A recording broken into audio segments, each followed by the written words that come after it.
prinsip of bakery, saya dalam keadaan okey, saya akan rakam semula basic basic fundamentals principle of bakery ni. Dan ni saya akan move on to basic, what are the basic ingredients that you will use and what are the basic ingredients that you use in bakery. Okay. Okay. For this section saya tak nak go into video sebab saya hanya nak tunjuk you all video 9 minit yang lebih ringkas dan senang untuk dipahami lah. So slide ni saya akan go through very quickly saja. So bahan yang you akan jumpa dalam bakery ni yang paling obvious tepung lah ataupun flour, dan yang paling common kita guna adalah wheat flour. Dia ada dua jenis, whole wheat flour dan white flour. White wheat flour boleh tengok sini, bread flour obviously digunakan untuk buat bread. Cake flour di sini adalah weak or low gluten flour. Okay. Another example will be pastry flour. This one is even lower in gluten compared to bread flour. And white and pastry flour ni digunakan untuk kalau you nak buat cookies, pie pastries, and some sweet yeast dough as well as biscuit and muffins. Right. Another type of wheat flour will be the whole wheat flour. And whole wheat flour ni is made by grinding the entire wheat kernel, including the bran and germ. Okay. The structure of which is the germ is the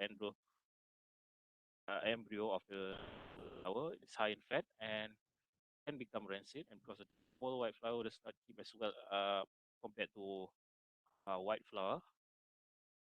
Okay, some other types of flour. Ini rye flour, dan rye flour ni unik sebab dia tak develop much gluten. Okay, selalunya orang yang allergic to gluten, kalau kita nak buat apa-apa pastry product, kita akan guna rye flour ni lah. Right. Other types of flour you boleh guna corn meal, rye flour, potato flour, oat flour, barley. Okay. The term meal is used not finely ground as flour. All these products normally be used in combination with wheat flour because they do not form that much gluten as compared to wheat flour. Okay. Alright. Other than that, kita ada starch, fats shortening, sugar, liquids, milk, eggs, leavening agents,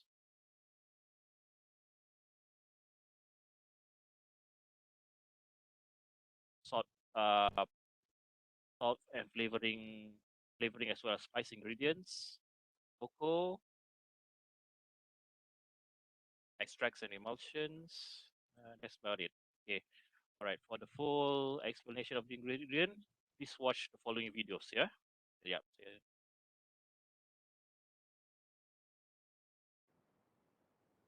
Okay, guys, pay attention to this 19-minute video, which covers basically almost all of the ingredients that I've highlighted in the slides. Okay, you can read the slides later, but watch this video for a much more easy to understand explanation. Okay.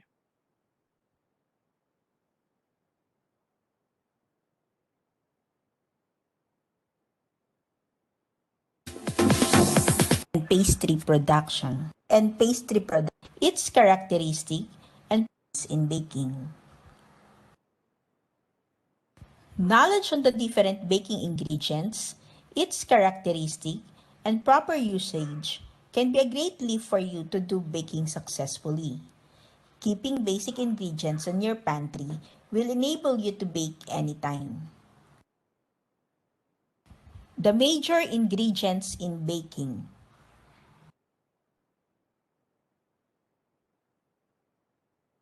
The first major ingredient in baking is the flour. Flour is a finely ground meal obtained by grinding and milling cereal grains or other root crops. Flour is most commonly made from wheat, and when the word flour is used without qualification, it is usually implies wheat flour. However, flour also can be made from other grasses and non-grain plants such as rye, barley, corn, rice, potatoes, and other foods. Wheat contains protein. When mixed with water, these proteins form as gluten. The more protein a flour has, the stronger the gluten strength.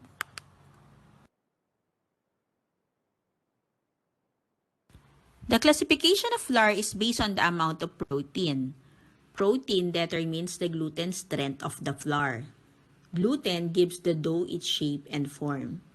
The more protein a flour has, the stronger the gluten strength.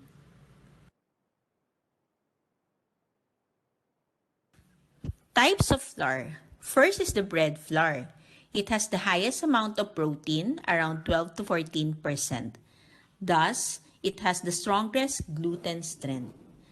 This flour is used for breads. It is creamy in color and is rather rough and granular.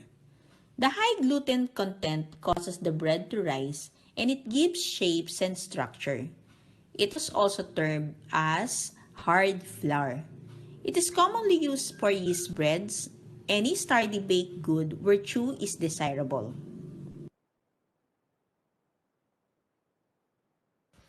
Another type of flour is the all-purpose flour. All-purpose flour, also termed as general purpose or family flour. It is made from a combination of bread and cake flour sources and has a medium gluten strength, around 12 to 11%. It is suitable for almost any baking purposes.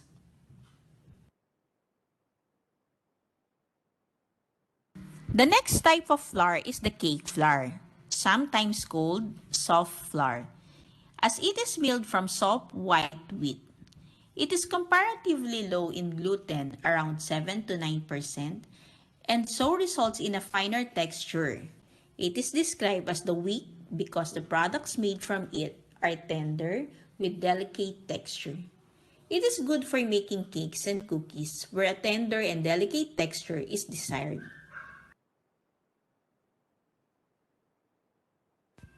The next type of flour is the self-rising flour, also known as self-raising flour.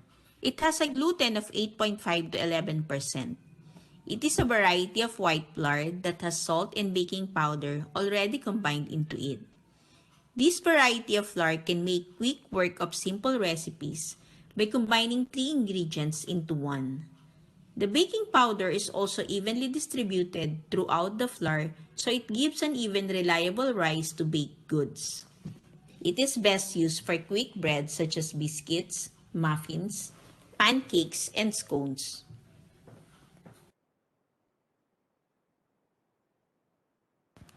Hand test for flour strength. Small bakeries keep three white flours on hand. As a baker, you should be able to identify them by sight and by touch. So the white flour yang dimasukkan situ adalah bread. At least you can ada bread flour, pastry flour dan cake flour. Terus ada three basic white flour yang kita pakai ya. And dia akan cerita sini. Identify based on dia punya texture you rasa dalam tangan eh.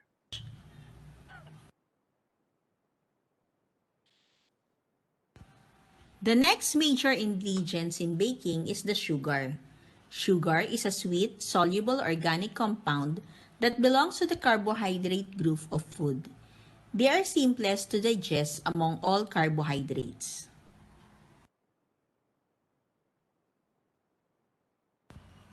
Types of sugar. The first type of sugar is the regular granulated sugar, or also called white sugar. It is the sugar commonly found on the table at home. It is also known as table sugar or as refined sugar.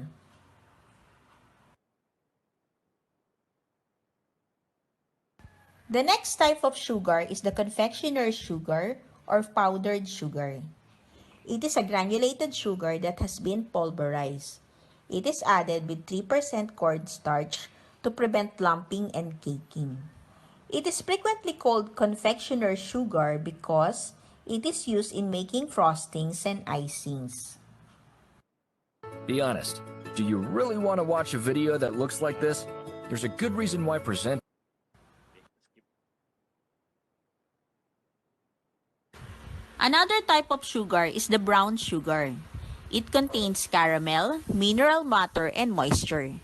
It is also contains small amount of molasses. It is often called soft sugar because of its moisture content. Its color may vary from light to dark brown.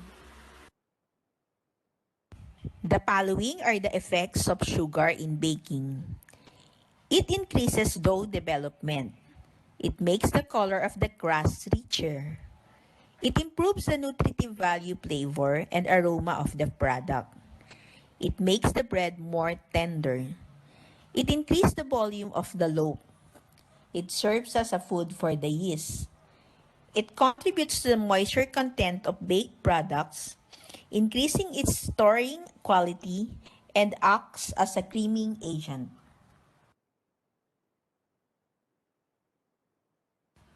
The next ingredient is the egg.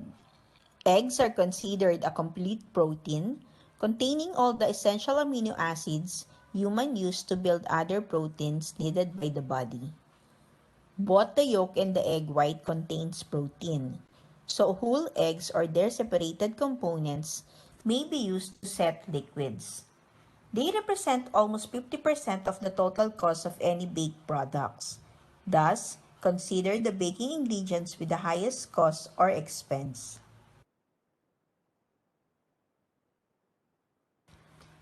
Egg is considered as the backbone of many baked goods and contribute to its structure.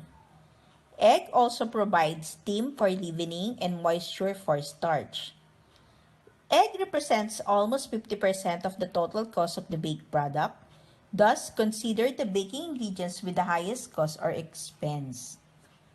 Egg yolks add moisturizing fat and helps emulsify the butter, giving the baked good a smooth and creamy texture. The egg white acts as a strengtheners. There are substitutes for fresh eggs, but they do alter the recipe.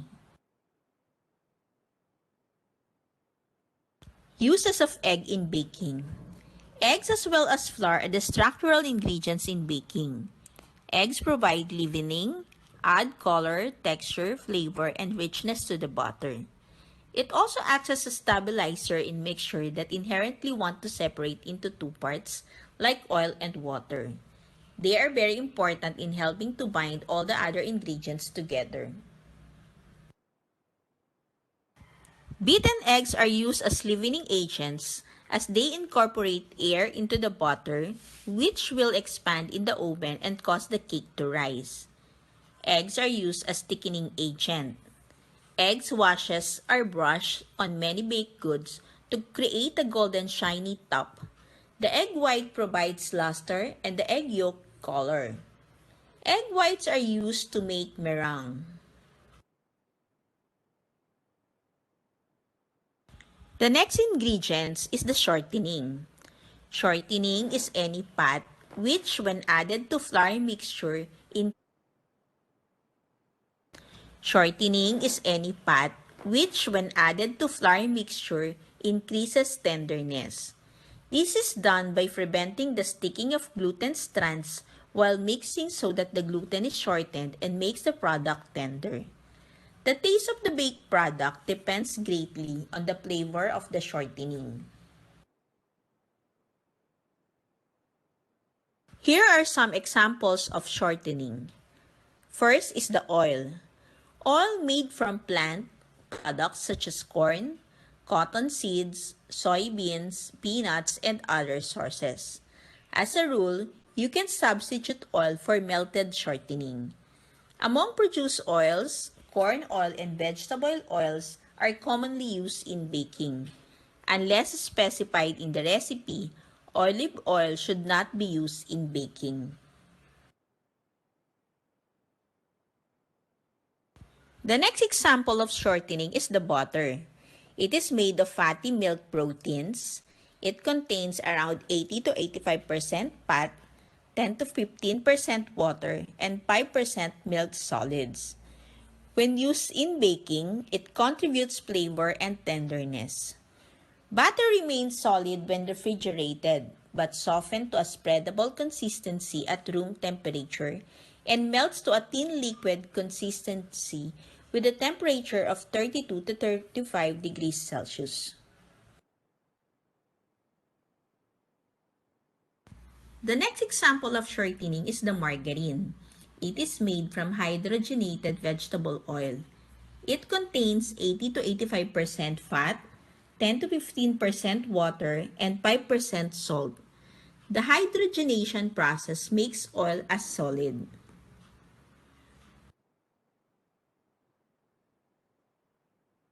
The next example of shortening is the lard.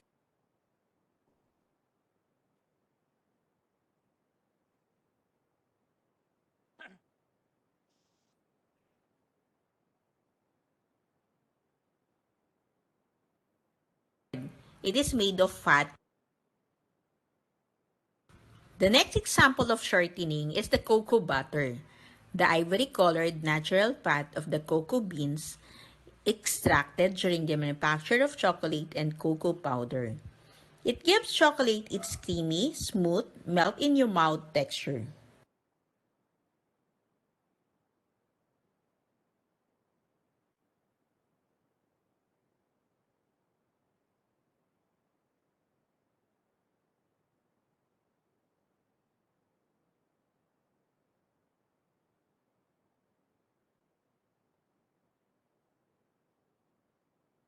Gases.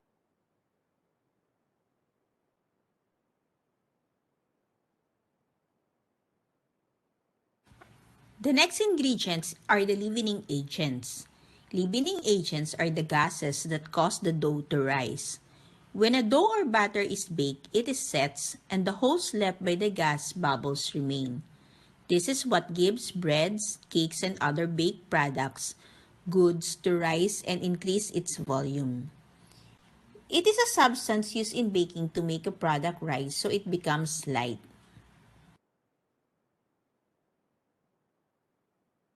Classification of leavening agents.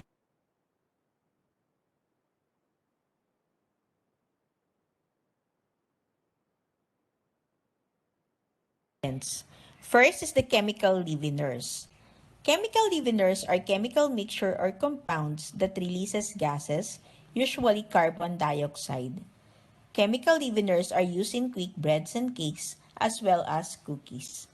The example of chemical leaveners are first the baking soda or also known as sodium bicarbonate. It is a leavening that reacts to acid to produce carbon dioxide. It is a powerful leavener that readily reacts as soon as it comes contact with butter or dough. Next is the baking powder. It is a combination of baking soda and acid salt. And finally, the cream of tartar. It is a tartaric acid and is a fine white crystalline acid salt, which is a byproduct of the winemaking industry. It is used in whipping egg whites to stabilize them. The next classification of leavening agents is the physical leaveners. Air works as a leavener because it expands when heated. It can be incorporated into the product by beating, folding in beaten egg whites, sifting the flour, and creaming the shortening. Another classification of leavening agents is the biological leaveners. It is different from other leavening agents because it is alive. Yeast is a single-celled plant that feeds on starch and sugar. Leavening with yeast is a process based on fermentation, the process of converting sugar to alcohol and to carbon dioxide. There are two types of yeast, the dry or granular and the compressed yeast. The dry or granular It is darker in color than cake yeast. It is purchased in sealed packs or envelopes to ensure freshness. It can be active or instant yeast. Compressed yeast is also called cake yeast. It can be stored for 4 to 5 weeks in a refrigerator.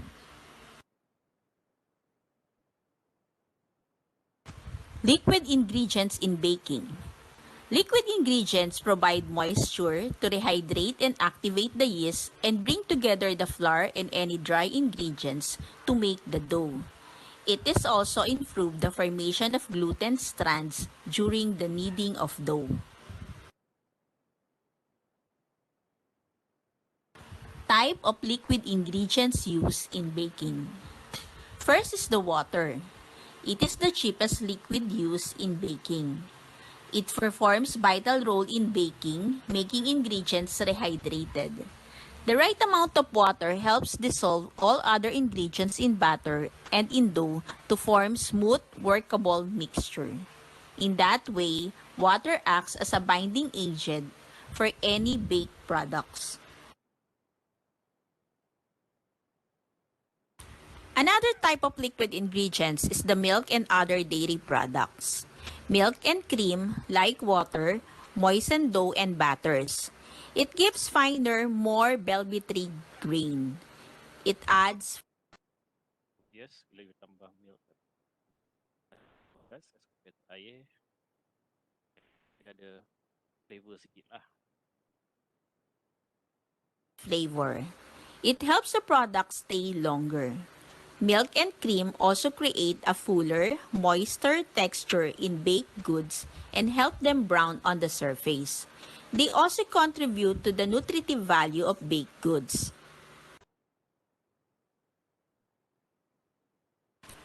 Types of milk used in baking: fresh milk or whole milk, evaporated milk, condensed milk, skimmed milk, powder or dry milk.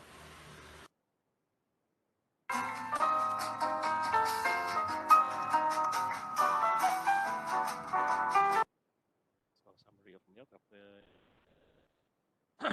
yang susu digunakan, tambah nutritional value, enhances texture and softness, as a strengthener, flavor, boost crust color.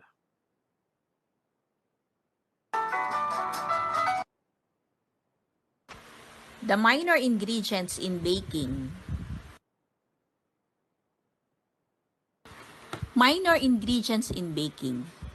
Minor ingredients are not as important as the major ingredients in baking, but they are essential in attaining the sensory qualities of baked products. They are used in small quantity, but contribute to the enhancement of flavor and texture of the baked products. These are the ingredients that add distinction and character to baked goods. Example of minor ingredients: flavoring, vanilla, salt, spices like cloves, cinnamon, and nutmeg, wines, coffee, chocolate, and cocoa. A time to remember.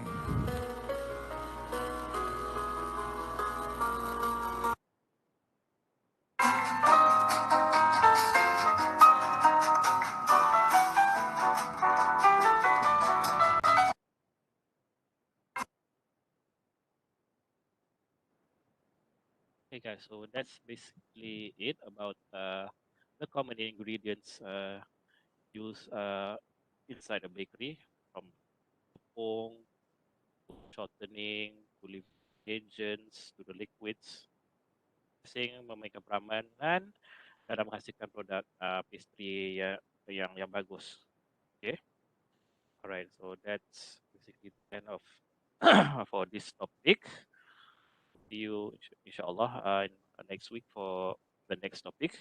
If you have any inquiries about this week's topics, feel free to ask, and I will do my best to get back to you and answer your queries. Thank you very much. Assalamualaikum. Take care.